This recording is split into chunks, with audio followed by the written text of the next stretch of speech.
Queridos irmãos e amigos, desejo que a paz do Senhor Jesus esteja sobre cada vida e em cada coração. Vamos hoje, irmãos, estudar a lição 13, que é a última lição desta revista tão importante, que tanto conhecimento bíblico trouxe para nós, tanta edificação espiritual trouxe para nós. Essa lição 13 vai ser ministrada no dia 30 de março de 2025. É a última lição do trimestre. Hoje, nós vamos estudar a lição completa nesse vídeo. Pode ser que ele fique um pouco mais longo, mas vale a pena assistir ao vídeo até o final, porque nós vamos trazer muitos comentários importantes e profundos aqui. Amém? Então, a lição 13, que será ministrada no dia 30 de março de 2025, a última lição do trimestre, tem como título Perseverando na Fé em Cristo, texto áureo.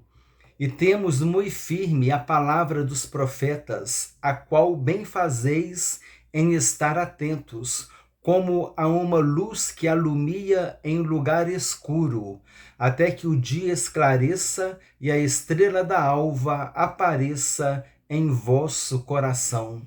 2 Pedro capítulo 1, versículo 19. Essa estrela da alva aqui, a qual Pedro se refere, é um dos títulos de Jesus, né? Ele disse: eu sou a estrela da alva, eu sou a estrela da manhã, a resplandecente estrela da manhã. Verdade prática. A Bíblia Sagrada é o único instrumento moral e espiritual estabelecido por Deus para aferir a nossa conduta diante do Criador, da sociedade, da pátria e da família. Leitura diária. Segunda, a expressão "assim diz o Senhor" é o selo da autoridade da Bíblia. As referências estão na revista.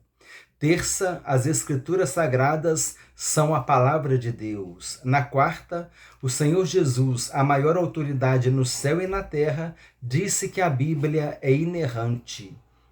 Na quinta, a palavra de Deus é poderosa para alcançar o mais íntimo do ser humano. Na sexta, a validade da palavra de Deus é para sempre. E no sábado, a Bíblia Sagrada foi produzida por homens movidos pelo Espírito Santo. Leitura bíblica em classe, 2 Timóteo capítulo 3, versículos 10 a 17. O texto bíblico diz assim: Tu, porém, tens seguido a minha doutrina, modo de viver, intenção, fé, longanimidade, amor, paciência, perseguições e aflições, tais quais me aconteceram em Antioquia, em Icônio e em Listra. Quantas perseguições sofri, e o Senhor de todas me livrou. E também todos os que piamente querem viver em Cristo Jesus padecerão perseguições. Mas os homens maus e enganadores irão de mal a pior, enganando e sendo enganados. Tu, porém, permanece naquilo que aprendeste e de que foste inteirado, sabendo de quem o tens aprendido.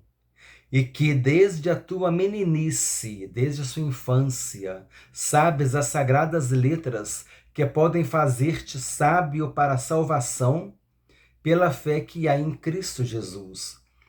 Toda escritura divinamente inspirada é proveitosa para ensinar, para redarguir, para corrigir, para instruir em justiça, para que o homem de Deus seja perfeito e perfeitamente instruído para toda boa obra. Aqui no versículo 16, eu até já tenho aqui o comentário, mas posso até antecipar. A palavra redarguir, a gente voltará a fazer esse comentário mais no final da lição, no tópico 3. A palavra redarguir significa dar resposta com argumento, com fundamentação. Você responde com argumento, com fundamentação, né? Com fundamentação, né? Você faz uma uma apologética bíblica, apologética cristã, é a defesa da fé cristã, né? Nós temos a apologética bíblica quando a gente estuda, a gente faz a defesa da fé usando a Bíblia. Nós temos a apologética, nós podemos defender a fé usando a arqueologia, os fatos históricos, as informações geográficas. Dependendo do contexto da conversa, você pode usar informações geográficas, fatos históricos, fatos arqueológicos e a própria Bíblia para você fazer uma apologética cristã, a defesa da fé cristã. Essa apologética ela pode ser interna. Quando ela é interna? Ela é interna quando surge uma heresia de dentro da igreja. Igual Emineu e Fileto, eles falavam que a ressurreição já tinha acontecido. Aquela situação ali não foi uma apologética externa, não foi alguém trazendo uma heresia de fora, um ensino de fora. Essa foi uma apologética interna, porque essa heresia nasceu dentro da igreja. E tem a apologética externa quando a gente defende a fé cristã das heresias que vêm de fora para dentro. São coisas interessantes para a gente saber. Plano de aula, introdução.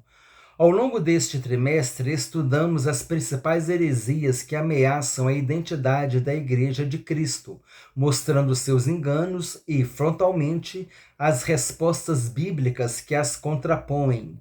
Na presente lição, a última deste trimestre, vamos refletir a respeito da perseverança que devemos demonstrar com a fé que herdamos. Como cristãos, somos herdeiros do cristianismo bíblico e histórico. Olha só, falamos, viu, agora há pouco, das informações históricas. A história da humanidade confirma os textos bíblicos. Lá no Egito, o domínio da Babilônia,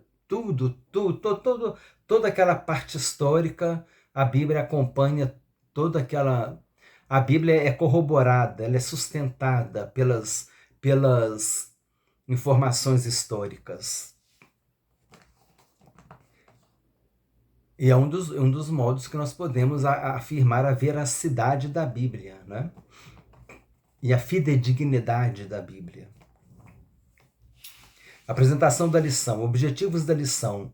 No primeiro tópico, mostrar que diante das heresias é preciso ter perseverança. Aí, falando de heresia, quando nós falamos de heresia, nós falamos de apologética, né? Nós estudamos ao longo dessa revista o termo heterodoxia. Hétero é diferente, é outro. E doxia é doutrina, é outra doutrina. São as heresias. E a ortodoxia, ortos, do grego, correta, doxia, doutrina. A doutrina correta, para nós a doutrina correta é a doutrina que está na Bíblia. Para nós, a doutrina correta é a doutrina dos apóstolos. A igreja perseverava na doutrina dos apóstolos, conforme nós lemos em Atos dos Apóstolos. Então, voltando aqui, objetivos da lição. O tópico 1, mostrar que diante das heresias é preciso ter perseverança. No tópico 2, enfatizar a necessidade de sempre aprender com a palavra de Deus. No tópico 3, considerar as Escrituras como fundamento da vida cristã. Motivação. Na fé cristã, a fonte de autoridade é a Bíblia, a palavra de Deus. Nesse aspecto, a palavra de Deus é documento final em matéria de doutrina e valores que devem nortear a vida do crente. O que faz, do ponto de vista histórico, uma igreja não se tornar herege é a perseverança em ter a Bíblia como suficiente e autoritativa em nossas vidas. É a nossa ortodoxia, é a nossa doutrina correta. Nós cremos na Bíblia como a palavra de Deus, como a inerrante e infalível palavra de Deus.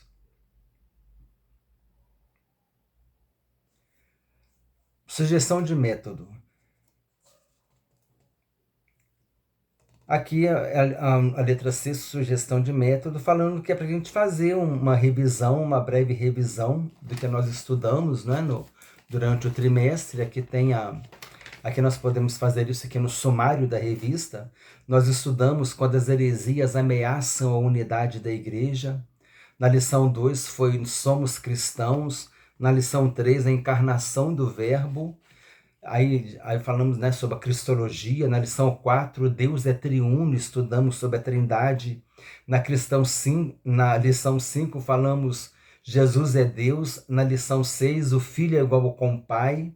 Na 7, as naturezas humana e divina de Jesus. A lição 8, Jesus viveu a experiência humana. Então, nessas lições aqui, 5, 6, 7, 8, nós falamos sobre a Cristologia.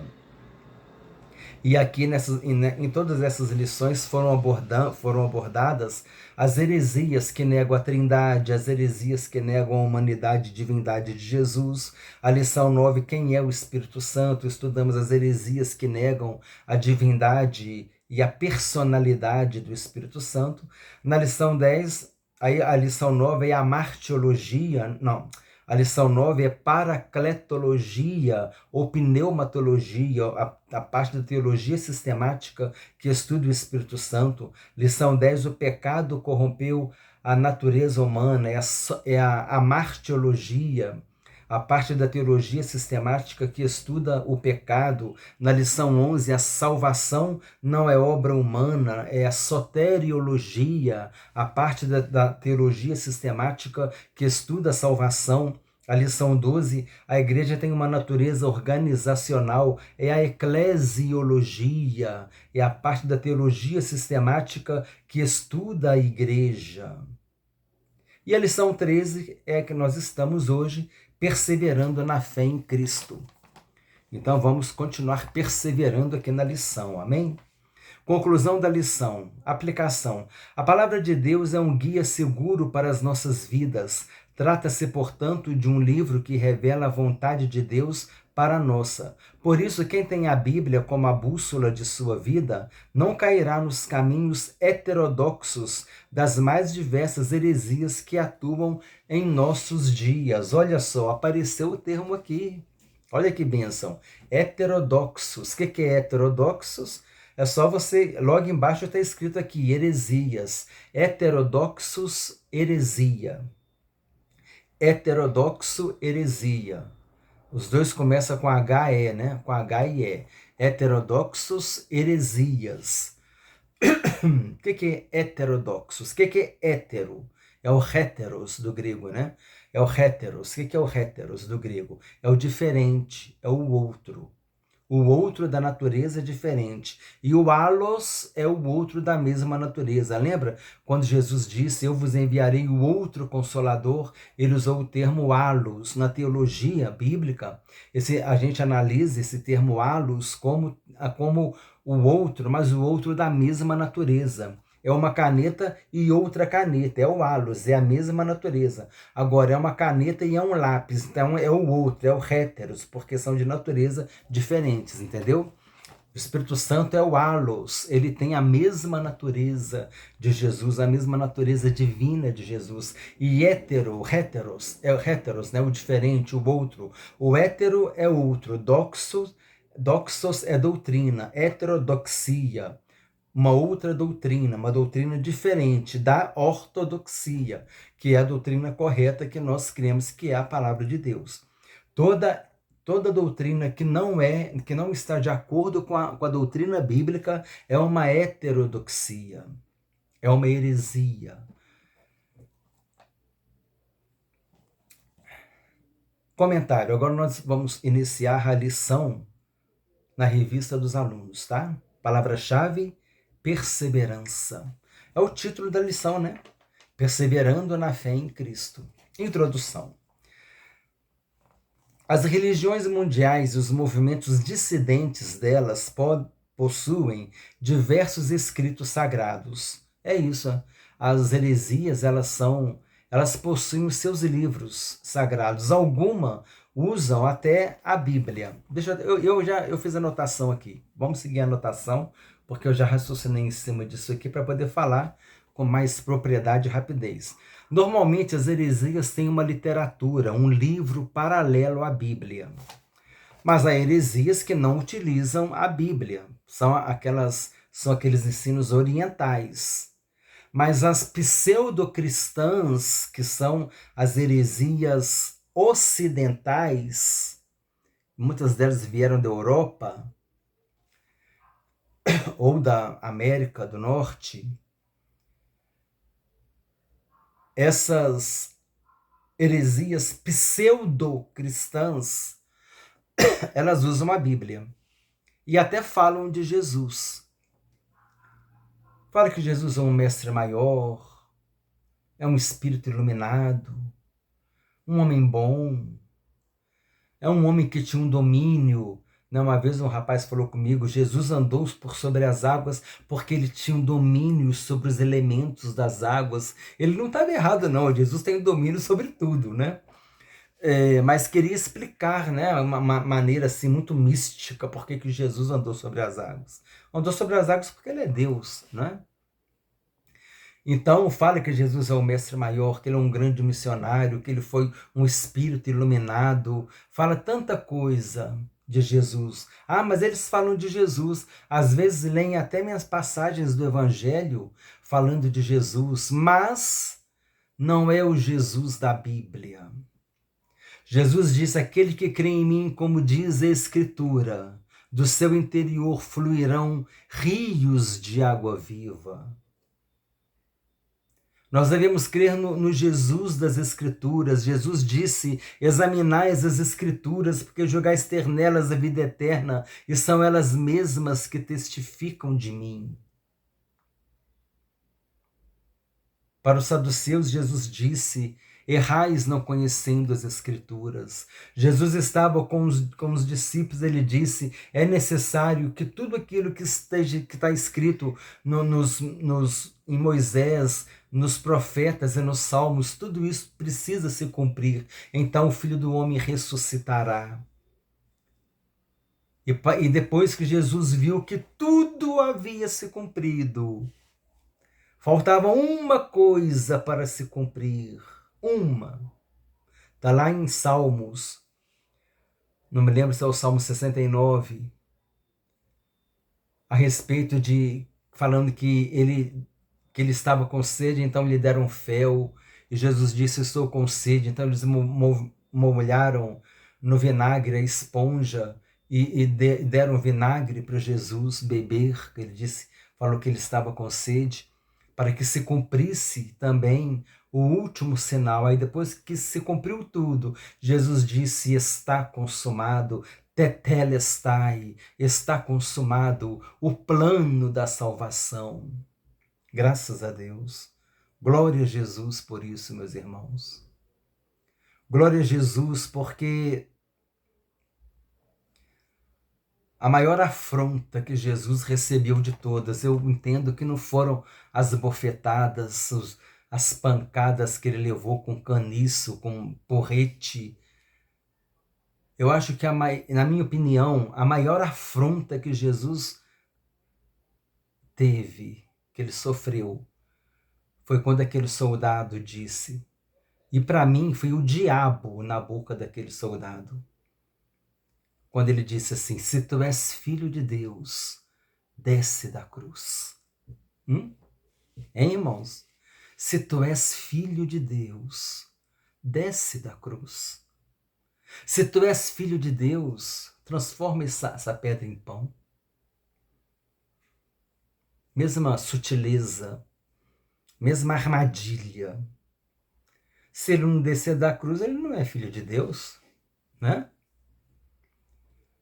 E Jesus podia ter descido da cruz, espanava aqueles soldados ali tudo, botava todo mundo para correr. Mas Jesus não desceu da cruz. Jesus foi obediente até a morte, morte de cruz. Pelo que Deus exaltou e deu a ele o nome que está acima de todo nome. E diante do nome de Jesus se dobrará todo o joelho, no céu, na terra e debaixo da terra, e toda língua confessará que Jesus Cristo é Senhor. Jesus Cristo é o Senhor, para a glória de Deus Pai. E a nossa oração deve ser: Senhor Jesus, obrigado porque o Senhor não desceu daquela cruz. Esse é o Jesus da Bíblia. Esse é o Jesus das Escrituras, meus irmãos. Não é o Jesus pregado pelas heresias pseudo-cristãs, falsas cristãs, que negam que Jesus é Deus, que Jesus perdoa pecados, que Jesus ressuscitou dentre os mortos. O nosso Jesus perdoa os nossos pecados. O nosso Jesus é o Emanuel, o Deus conosco, aleluia. Eis que estarei convosco todos os dias até a consumação do século. Este é o Jesus da Bíblia. Esse é o nosso Jesus, amém? Glória a Deus por isso. Vamos continuar aqui, irmãos. Introdução. As religiões mundiais e os movimentos dissidentes delas possuem diversos escritos sagrados. No cristianismo, a fonte de autoridade é a Bíblia Sagrada. A autoridade bíblica deriva sua origem em Deus, o que nos permite chamar a Bíblia de a Palavra de Deus. Isso encerra a superioridade das Escrituras como plena e total garantia de infalibilidade. Isso encerra a superioridade das Escrituras como plena e total garantia de infalibilidade, mas não falta quem indevidamente reivindica que essa mesma autoridade, ou até mais que as Escrituras. Então tem gente que às vezes reivindica a mesma autoridade da Bíblia ou até mais que as Escrituras, e às vezes se reivindica também para os seus livros sagrados. Mas nós temos apenas a Bíblia, amém, irmãos? A Bíblia é a revelação completa de Deus para nós. É na Bíblia que nós temos o plano da salvação. Em nenhum outro lugar nós temos um plano da salvação. Em nenhum outro lugar, nenhuma outra religião, só no cristianismo, nós temos um Deus que veio em busca do que estava perdido, que nos apresenta um Salvador que perdoa os nossos pecados e garante a vida eterna. Que religião que te apresenta isso, irmãos? Um Deus que veio em busca do perdido. Jesus disse: eu vim buscar e salvar o que estava perdido. Eu estava perdido nos meus pecados e delitos, mas o Senhor teve misericórdia de mim e quer ter misericórdia de você também. Por isso, recebe Jesus em tua vida como teu único Senhor e suficiente Salvador. Um Deus que veio em busca do que estava perdido, que apresenta um Salvador para mim, e esse Salvador perdoa os meus pecados, e esse Salvador me promete a vida eterna. E Jesus disse: para as minhas ovelhas eu dou a vida eterna. Não tem nenhuma outra mensagem religiosa, vamos assim dizer, que traga esse conteúdo. O Deus que veio me resgatar, me apresenta um Salvador que me perdoa e que me promete a vida eterna. Amém, irmãos? Vamos ficar com Jesus, amém? Como diz aqui a lição, perseverando na fé em Cristo, fiel até o fim, amém? Item 1. Diante das heresias é preciso perseverança. 1.1. Os falsos profetas. As duas epístolas a Timóteo, classificadas com justiça como epístolas pastorais, juntamente com a epístola a Tito, destacam-se também pelo seu caráter apologético.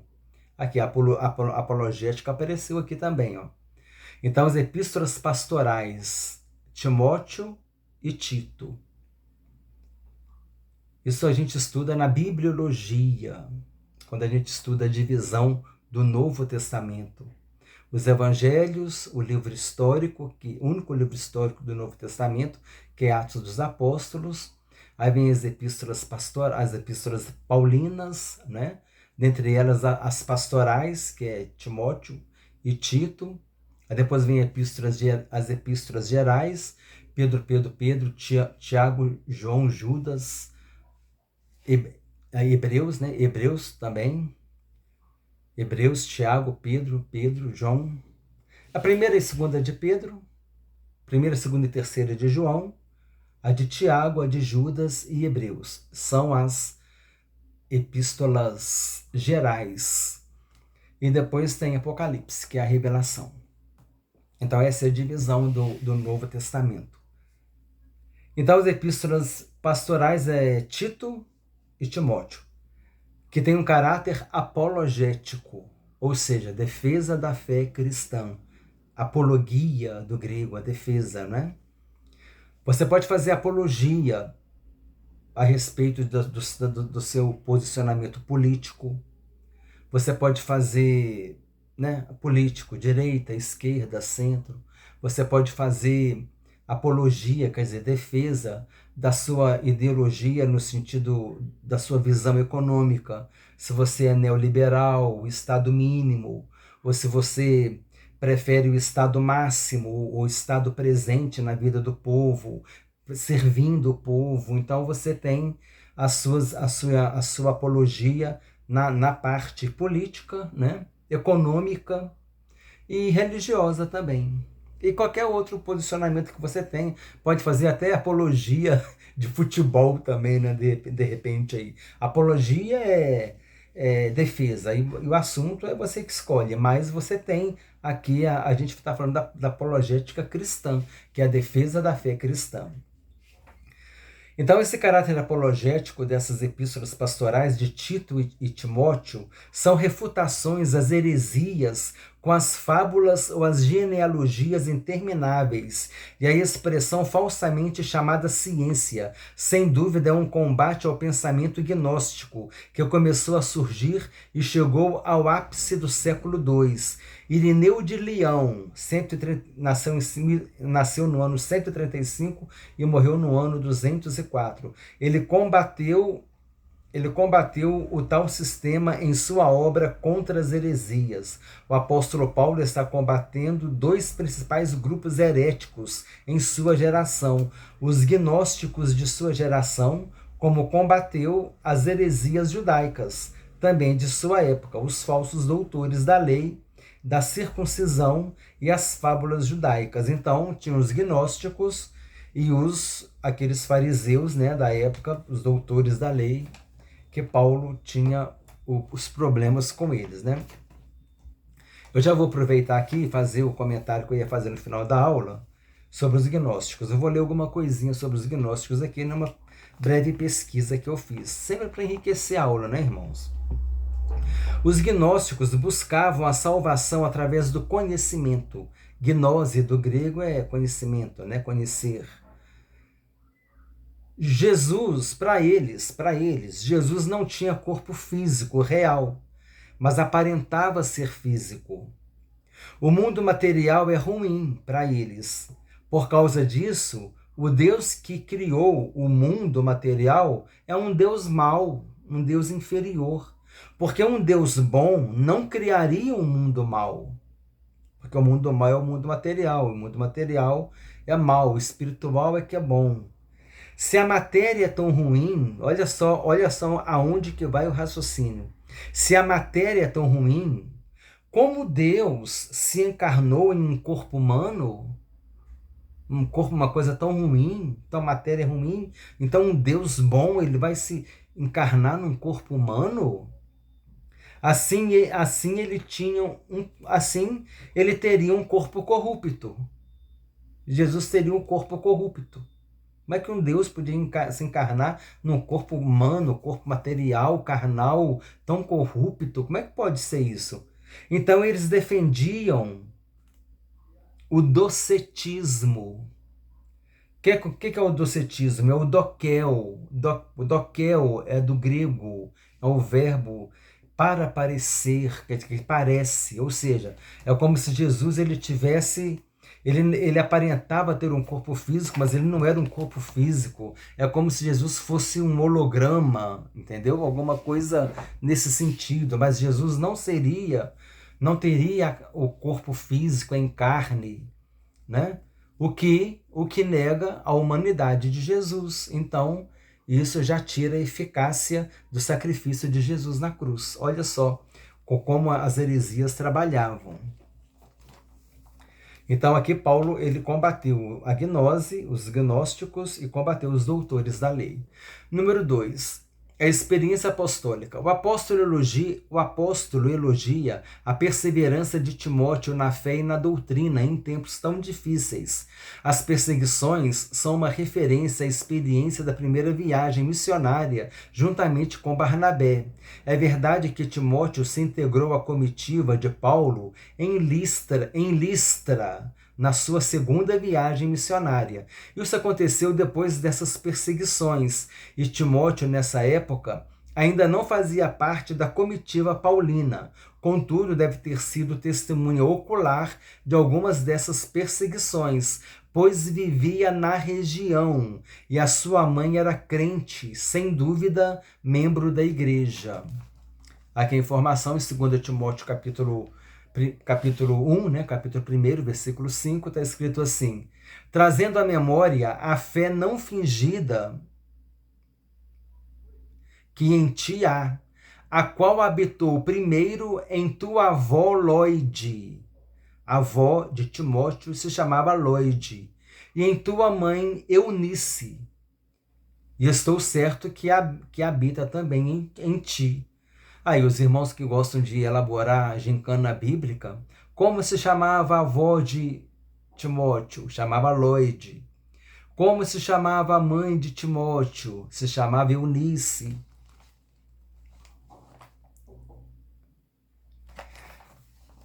(1.3) Entendendo querer. O verbo querer em todos os que piamente querem viver em Cristo Jesus padecerão perseguições. É mais que um simples desejo, mas uma resolução, ou seja, um propósito de coração. É uma vida com propósito. Sofrer pela causa do Evangelho é motivo para glorificar a Deus, porque sobre vós repousa o Espírito da glória de Deus. É isso que Deus espera de cada um de nós na atualidade. Número 4. Características dos enganadores. O termo usado pelo apóstolo Paulo, enganadores ou impostores, é goes, impostores. Uma palavra que aparece uma só vez no Novo Testamento e nenhuma na Septuaginta, usada na antiga literatura grega como embusteiro, impostor, feiticeiro, charlatão, encantador. Então, essas pessoas denunciadas por Paulo pertencem ao campo religioso. Isso indica que o apóstolo está se referindo a ensinadores e doutrinadores de mentiras e falsos mestres. Em nada diferem dos falsos doutores. Nenhum deles teve futuro promissor. Então aqui, esses impostores aqui eram pessoas que estavam no campo religioso, traziam confusão, né? Aqui está escrito, irmãos, a palavra Septuaginta é representado por um L e 2 X. O L no número romano vale 50 e o X no número romano vale 10. Então LXX, o X está na direita. Então ele é mais, ele é positivo.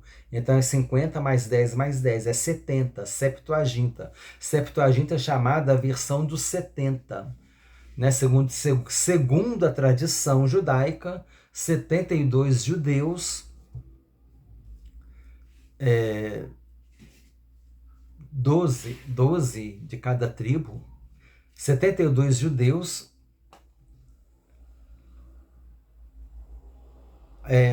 acho que eram 6 de cada tribo, né? Não me lembro agora, mas Septuaginta é o seguinte, eram os judeus de todas as tribos, de Israel, eram 12 judeus de cada tribo, alguma coisa assim, ou 6, me falha aqui agora a memória do número exato, é só dividir, né? São 12 tribos de Israel, né? 72 dividido por 12, acho que vai dar 6 mesmo. Eram 6 eruditos de cada tribo de Israel. Aí eram 72 judeus que eles traduziram a Bíblia do hebraico para o grego. O que é a Septuaginta, então? Septuaginta é a tradução da Bíblia, do hebraico para o grego. Aí o Antigo Testamento ficou em grego. E o Novo Testamento também ficou em grego. O grego era o idioma mundial na época, porque por causa das conquistas de Alexandre o Grande, o grego koiné, né, que é o grego da Bíblia, ele foi esparramado por todas as regiões que Alexandre o Grande conquistou, inclusive a Palestina. Então, o grego naquela época era o idioma universal, era o idioma do comércio. Os navios vinham, os comerciantes vinham, os contratos de compra e venda de mercadoria, tudo isso era feito em grego, as pessoas conversavam em grego, elas negociavam em grego, então o grego era o idioma da época. Então a Septuaginta já era, como a Septuaginta era o Novo Testamento, era o Antigo Testamento em grego, as pessoas já tinham acesso ao Antigo Testamento e depois tiveram acesso ao Novo Testamento grego também. Como o grego era, né, o idioma da época, então o mundo, na verdade, teve acesso à Bíblia completa. Isso é muito interessante, eu vejo isso como uma estratégia de Deus. Deus é o Senhor da história, não é, irmãos? Eu gosto de dizer que é a caneta de Deus que escreve a história. O homem vai até onde Deus diz, basta, agora chega. É porque se estiver saindo do que Deus quer, Deus ele volta e alinha novamente, porque ele tem o controle de todas as coisas. É o teísmo, né, que nós consideramos aqui. O teísmo é quando o Criador ele controla, ele está no controle da criação. E o deísmo é quando é a linha de pensamento que diz que Deus criou o universo e deixou o universo à sua própria sorte. Esse é o deísmo. Esse Deus do deísmo não é nem Deus mesmo, pode ser uma divindade qualquer, mas o teísmo é o Deus bíblico, é o Deus que tem o controle de todas as coisas. Aí tem essas duas linhas de pensamento. Para nós somos teístas, porque para nós Deus ele está no controle de todas as coisas. Não cai uma folha de uma árvore sem Deus saber. Todos os fios de cabelo da nossa cabeça estão contados, né? É claro que tudo isso é uma figura de linguagem, mas também não é impossível que Deus saiba quantos cabelos tem aqui, né? Porque Deus é o Todo-Poderoso, amém? É o Deus que controla todas as coisas. Então aqui nós vemos que as pessoas estavam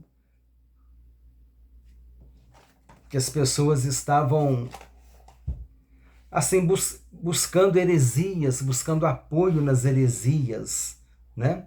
Buscando apoio em ensinos extra-bíblicos. E aqui nós estávamos falando agora sobre os impostores, né? Vamos pegar o fio da meada novamente. Isso indica que o apóstolo está se referindo a ensinadores e doutrinadores de mentiras e falsos mestres. Em nada diferem dos falsos doutores. Nenhum deles teve futuro promissor. Porque eles estavam enganando, trazendo mentiras. Sinopse 1. A perseverança na fé e na doutrina é fundamental diante das heresias. Graças a Deus. Auxílio bibliológico. Tempos difíceis para o cristão. Eu peguei aqui um comentário, eu perdi aqui o fio da meada, irmãos. Me perdoa, mas é isso mesmo. A gente vai começando a falar, né? Por isso que tem que ter o roteiro, para a gente não se perder. Quando eu vou pregar, eu sempre faço um roteiro. Sinopse 1. A perseverança na fé e na doutrina é fundamental diante das heresias. Auxílio bibliológico, tempos difíceis para o cristão. Não espere que os falsos mestres e as pessoas más mudem de comportamento sozinhos. Deixados a sós, eles irão de mal a pior. Se tiver oportunidade, corrija-os de modo que os conduza de volta à fé em Cristo. Lute pela verdade, especialmente para proteger os cristãos mais jovens. Cercado pelos falsos mestres e pelas inevitáveis pressões de um ministério crescente, Timóteo poderia facilmente ter abandonado a sua fé ou modificado a sua doutrina, uma vez que Paulo aconselhou Timóteo a olhar para seu passado e a permanecer nos ensinos básicos a respeito de Jesus, que são eternamente verdadeiros. Como Timóteo, estamos cercados de falsos ensinos, mas não devemos permitir que a nossa sociedade distorça ou coloque empecilhos à eterna verdade. Não devemos permitir que a nossa sociedade distorça ou coloque empecilhos à eterna verdade de Deus.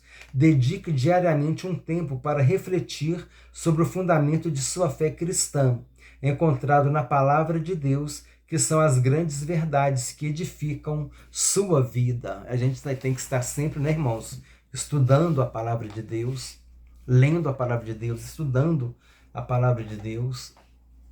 Às vezes eu falo, o vídeo às vezes fica longo, mas é quantas coisas que nós temos considerado aqui, né? É tanta que eu acabei perdendo o fio da meada aqui, mas os irmãos me perdoem, mas quantas coisas nós temos falado aqui. Eu até tenho testemunho para contar, aqui mesmo na plataforma, eu entrei aqui, tenho entrado esses dias, estou assistindo vídeos sobre determinado assunto, a respeito da palavra de Deus, e às vezes, irmãos, é vídeo de 50 minutos, 35 minutos, eu pego e eu assisto. Aquele momento é um momento de aprendizagem, é um momento que a gente precisa entender. Nossa, o vídeo tem 50 minutos, mas é 50 minutos de estudo, 50 minutos que você vai aprender muita coisa. Tem 1 hora de vídeo, mas tem muita coisa ali, muito conteúdo para estudar, para aprender. Às vezes as lives que alguns irmãos fazem, conversando sobre assuntos profundos, irmãos, a gente tem que aprender, sabe? Para poder se proteger das heresias. A gente se protege das heresias, a gente estuda a palavra de Deus primeiro para o nosso crescimento espiritual e para a gente se proteger, para a gente não ser enganado. Segundo, para a gente proteger as pessoas que estão ao nosso redor, os novos convertidos, né? O engano chega, você está ali, você tem como rebater, não deixa a pessoa ser enganada. E terceiro, se você puder, tiver a chance, Deus te der a oportunidade, você até tirar alguém do engano. Mas para isso tem que ter conhecimento. Para isso tem que redarguir, como nós falamos aqui, responder com argumento. Quando a gente responde, a gente tem que responder com argumento. Quer seja um argumento histórico, teológico, bíblico, que é o melhor de todos, né? Mas um histórico, um geográfico, uma arqueologia, tem que ter fundamentação para poder defender, para poder levar a palavra. Por isso é necessário investir esse tempo de estudo, amém? Item 2, aprendendo, sendo inteirado e sabendo. Olha só, acabamos de falar agora, tem que estudar. De quem Timóteo aprendeu as sagradas letras? O contexto em 2 Timóteo capítulo 3, versículos 10 e 17, mostra que a fonte de autoridade do aprendizado de Timóteo são as sagradas letras, as escrituras sagradas que são inspiradas por Deus. Interessante que no versículo 14 o apóstolo emprega o pronome relativo de quem, em sabendo de quem o tens aprendido, no plural grego tinon, literalmente dos quais. Isso permite as seguintes traduções. Você sabe quem foram os seus mestres na fé cristã? Você sabe quem foram os seus mestres na fé cristã, pois conhece aqueles de quem aprendeu. Confiar naqueles de quem você aprendeu. Desde a infância. Seria uma referência natural a sua mãe Eunice e a sua avó Loide, 2 Timóteo, capítulo 1, versículo 5, e ao próprio apóstolo Paulo, 2 Timóteo 2:2, né? Que é muito interessante 2 Timóteo 2,2, porque Paulo falou: aquilo que aprendeste de mim, instrui a outros, para que outros instruam a outros, relacionado ao discipulado. Então, é isso que tem que acontecer. A gente vai aprendendo para a gente ensinar, e você vai ensinando, e outros vão depois aprendendo, e eles vão ensinar também, e assim a obra de Deus vai sendo feita, vai avançando, a palavra de Deus vai espalhando, vai alcançando vidas. 2 Timóteo 2,2, é tudo 2. 2 Timóteo 2,2. Lê esse versículo depois, como ele é interessante. Agora, item 2.2, permanecendo firme nas sagradas letras. Timóteo é exortado a permanecer firme naquilo que aprendeu e que acredita, ou de que foste inteirado, por duas razões principais. Porque sabia de quem tinha aprendido. Essa é a letra A, né? A letra B. Porque são as sagradas letras, os escritos sagrados, a Bíblia. O que ele aprendeu de sua mãe e de sua avó era uma herança espiritual muito útil para o exercício de seu ministério sob orientação paulina. Aprendemos com isso a importância da educação nos caminhos do Senhor desde a infância no lar. O ensino cristão deve começar em casa, no lar. Deuteronômio capítulo 6, versículo 6 a 9. A igreja, por meio da escola bíblica dominical, apoia e complementa essa formação. Esse princípio vale para os nossos dias. 2.3. A Bíblia é divinamente inspirada. Está escrito que toda a escritura é inspirada por Deus. O termo grego theopneustos, inspirada por Deus, divinamente inspirada, vem da palavra theos, Deus, e pneu, respirar, soprar. É oportuno saber a abrangência da inspiração do texto sagrado, toda a Escritura e também seus autores humanos, pois os homens santos de Deus falaram inspirados pelo Espírito Santo ou movidos pelo Espírito Santo. Esse caráter especial e único da palavra dos profetas a torna única no gênero. Ela pode fazer qualquer pessoa sábia para a salvação em Jesus e é proveitosa para ensinar, repreender, corrigir, instruir em justiça. Nenhuma literatura no mundo possui essa prerrogativa. Sinopse 2. Quem aprende a palavra de Deus persevera e permanece na verdade. Número 3. Tendo as Escrituras como fundamento, a autoridade apostólica.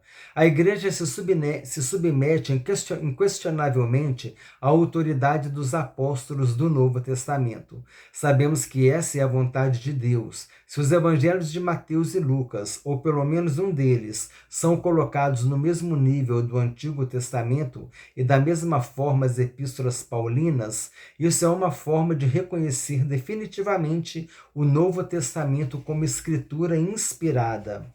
Assim, todos os livros da Bíblia têm o mesmo grau de inspiração e a mesma autoridade. Logo, devemos dar a mesma atenção e credibilidade tanto aos profetas do Antigo Testamento como aos apóstolos do Novo Testamento. 3.2. Abrangência. Em muitas passagens no Novo Testamento, o termo escritura, e no plural escrituras, se refere ao Antigo Testamento algumas dezenas de vezes. Mas o contexto da expressão paulina, toda a escritura é inspirada por Deus, não se restringe apenas ao Antigo Testamento. E sabemos disso porque a intenção do Espírito Santo é mostrar que se trata de todos os 66 livros da Bíblia, para que vos lembreis das palavras que primeiramente foram ditas pelos santos profetas e do mandamento do Senhor e Salvador, mediante os vossos apóstolos, o Antigo e o Novo Testamento. Olha só, primeiramente foram ditas pelos santos profetas, é o Antigo Testamento, e do mandamento do Senhor e Salvador, mediante os vossos apóstolos, já é o Novo Testamento. Então, colocando que há uma autoridade, tanto no Antigo como no Novo Testamento. A Bíblia ela tem 66 livros. Eu fico preocupado com o tempo, irmãos, já está quase 50 minutos, mas a gente não pode perder o conteúdo, né? A Bíblia protestante, ela tem 66 livros. A, a Tanar, né, a Bíblia hebraica, ela tem menos livros, mas o conteúdo é igual. É a disposição dos livros é que é diferente. Por exemplo, nós temos primeiro Reis e segundo Reis, primeiro Samuel, Reis e Crônicas, né? Nós temos Samuel, Reis e Crônicas. Temos primeiro e segundo Samuel, primeiro e segundo Reis, primeiro e segundo Crônicas. Na Bíblia hebraica, primeiro e segundo Samuel é um livro só. Primeiro e segundo Crônicas é um livro só. Primeiro e segundo Reis é um livro só. Por que dividiu? Dividiu porque no grego a escrita ocupa mais espaço do que no hebraico. E com isso os rolos ficaram muito grandes. Então houve uma divisão ali dos livros para somente uma questão pedagógica, vamos assim dizer, de organização, mas o conteúdo é o mesmo. Agora, Esdras e Neemias, nós temos dois livros, um de Esdras e outro de Neemias. Na Bíblia hebraica, Esdras e Neemias é um livro só. E aqui no caso nós estamos falando que nós temos no Antigo Testamento, né, 39 livros. E a Tanar, a Bíblia dos Hebreus, tem 24. Mas nós não temos mais livros que eles, é isso que eu estou explicando. Samuel, Reis, Crônicas e Esdras e Neemias, porque para a gente são 8 livros, para eles são 4. Aí já diminuiu 4, né? A gente tem os 12 profetas menores. Os 12 profetas menores, para eles, é um livro só. A gente tem 12 profetas. Oséias, Joel, Amós, Jonas, Oséias, Joel, Amós, Obadias, Jonas, Miqueias, Naum e Abacuque, Sofonias, Ageu, Zacarias, Malaquias. Cantando sai, cantando fica mais fácil. Então são esses os 12 profetas menores. Esses 12 profetas menores, para a Bíblia hebraica, é um livro só. Então, em relação ao Antigo Testamento, é isso. Nós temos 39 livros e eles têm 24. A Bíblia hebraica é igual. O nosso Antigo Testamento é igual à Bíblia hebraica. Tá, irmãos? Nós temos 39 livros e eles têm 24, mas é por isso.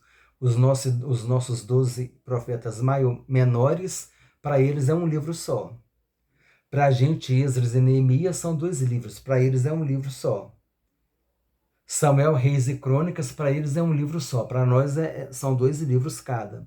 Então, se você for enxugando ali, vai dar essa diferença aí de 15 livros. Então, porque a gente tem 39 e eles têm 24, né? Então é isso. Eu estou falando isso porque a gente mencionou aqui porque a nossa Bíblia ela tem 66 livros e o Novo Testamento tem 27 livros, né? Aí somos 2 dá 66 livros. Isso a gente estuda também na bibliologia. Foi uma palhinha aqui. Abri um parênteses aqui, prolongou um pouquinho a aula, mas eu acho que esses conteúdos, esses comentários enriquecem muito, trazem muito conhecimento. 3.3, o Manual de Deus. O Manual de Deus. Além de ser valiosa para os 4 propósitos pastorais, a Bíblia é proveitosa para ensinar, para redarguir, para corrigir, para instruir em justiça. Não somente para os obreiros, mas para equipar qualquer pessoa que leia as Escrituras para toda boa obra. Estaríamos à deriva do mundo sem essas palavras, pois elas nos levam à luz de Cristo. Salmo 119, versículo 5. Sinopse 3. Toda a palavra de Deus é autoritativa e regra fundamental para a nossa vida. Auxílio bibliológico. O que significa dizer que Deus inspirou a Bíblia? Dizer que Deus inspirou a Bíblia equivale a dizer que o Espírito Santo motivou e supervisou de forma sobrenatural aqueles que receberam as profecias e revelações apostólicas em todo o processo de redação de seus livros escriturais. Muitos outros livros têm coautores, de modo que não precisamos imaginar que as Escrituras tenham que ser uma produção humana ou divina. As Sagradas Escrituras originaram-se não da vontade de seus autores humanos, mas da vontade do Deus Espírito Santo. Os autores bíblicos afirmaram mais de 3.000 vezes ter recebido as mensagens do Senhor. Deus, o Espírito Santo, inspirou, soprou ou originou as Escrituras por intermédio de autores humanos. Deus preparou estes porta-vozes conscientes, ativamente proféticos e apostólicos, e seus secretários, providencialmente por sua hereditariedade, por seu caráter, pelo vocabulário que usavam e pelo seu estilo de escrita. No momento apropriado, em todos os processos de escrita, eles foram inspirados pelo Espírito Santo. Este significado técnico da inspiração não se aplica a nenhuma suposta revelação fora da Bíblia ou a qualquer literatura que possa, de uma maneira geral, ser considerada inspirada. Aqui é mais um comentário que eu vou fazer, vai tomar mais uns minutinhos, mas é importante. Há pessoas que dizem, a Bíblia não é a palavra de Deus, a Bíblia contém a palavra de Deus. Aí as pessoas falam assim, porque as palavras do diabo não é a palavra de Deus. É verdade. Nesse contexto, nós cremos que a Bíblia é a palavra de Deus. Porque as palavras do diabo, por exemplo, as palavras do diabo no livro de Jó, na tentação de Jesus, as acusações dos fariseus, a mentira do diabo no Éden. O diabo, no livro de Jó, as acusações de Jesus no Éden, as acusações dos fariseus, as mentiras, né? As acusações das mentiras, as acusações contra os apóstolos. Aquilo ali eram palavras de Deus? É palavra de Deus? É palavra inspirada por Deus? Não. Mas a gente tem que entender o seguinte, o registro daquela passagem foi inspirado por Deus. Quando o diabo falou aquelas mentiras para Eva, agora aí isso tem um propósito, nós temos que aprender que a gente não pode dar lugar ao diabo, não pode ficar dando ouvidos a coisa que não presta, a gente tem que ser vigilante. Quando o diabo falou para Jesus aquelas coisas, nós falamos até no início, né? Se tu és filho de Deus, transforma essa pedra em pão. Jesus respondeu, nem só de pão viverá o homem. Na palavra, Jesus respondeu na palavra um versículo que o diabo usou, mostrando que o diabo que ele conhece a Bíblia. Mas ali tinha o quê? Tinha um propósito. Jesus estava cheio do Espírito Santo, ele derrotou o diabo. Durante 40 dias e 40 noites, o diabo foi derrotado e depois os anjos vieram e serviram a Jesus. Então existe um propósito no registro daquela passagem. Aquela passagem, o registro daquela passagem foi inspirado por Deus para atingir algum objetivo, para trazer para a gente alguma informação, algum ensino. Então é isso que a gente precisa entender. E a Bíblia é a palavra de Deus, sim, é a verdade. Jesus disse que nem um tio vai passar da palavra antes que tudo aconteça. Jesus disse que a profecia não pode falhar. E as profecias vão acontecer. Estão acontecendo, já aconteceram, estão acontecendo e vão acontecer. Porque a palavra vai se cumprir. Amém? Jesus disse, passará o céu e a terra, mas as minhas palavras não passarão. Então não tem como a gente negar a palavra de Deus. E a Bíblia é a palavra de Deus, sim. E aquilo pontualmente, igual, né, as palavras do diabo, não é Deus falando ali, é o diabo falando mesmo. Mas aquela passagem, ela foi registrada, foi inspirado por Deus que o autor registrasse aquela passagem. E aquela passagem nos traz um ensino. Amém? Conclusão: a Bíblia é um guia seguro para toda a humanidade, não somente para a igreja. Ela é a única revelação de Deus escrita para o ser humano, a fonte de autoridade espiritual para aferir a nossa conduta diante de Deus, da sociedade e da família. Trata-se de uma orientação segura para a vida humana, a nação de Israel e a igreja, bem como as exortações para o mundo, incluindo o aspecto político, social e religioso das nações. Revisando o conteúdo, primeira pergunta: quais os dois principais grupos heréticos que o apóstolo Paulo combatia?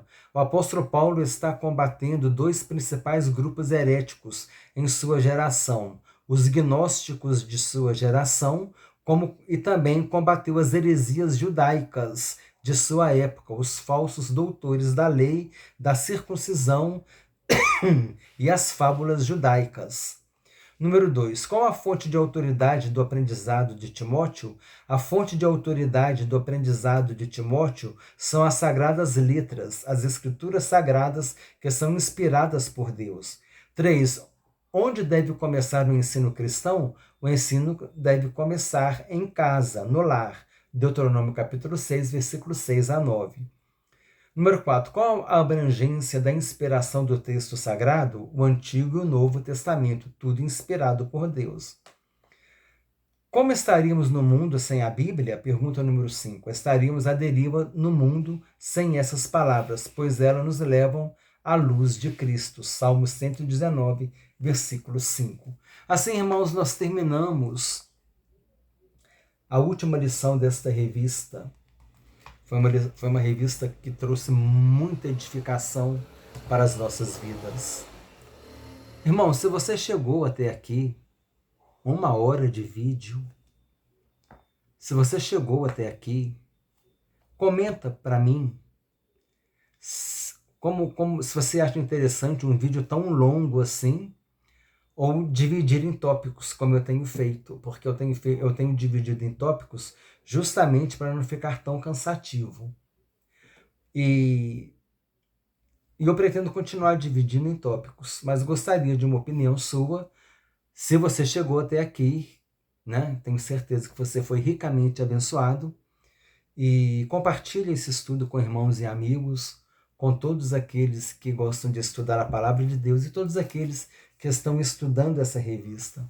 Hoje é a última lição, então, e hoje também é quinta-feira, então eu preferi fazer essa gravação hoje da lição toda, para que os irmãos tivessem a lição completa de uma vez só. Mas o vídeo ficou longo e talvez fique cansativo.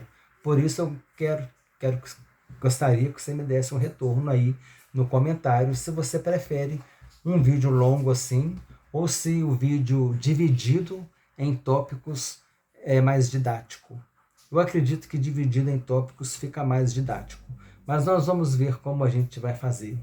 Deus vai nos orientando, amém? Desejo que Deus te abençoe ricamente, em nome do Senhor Jesus Cristo.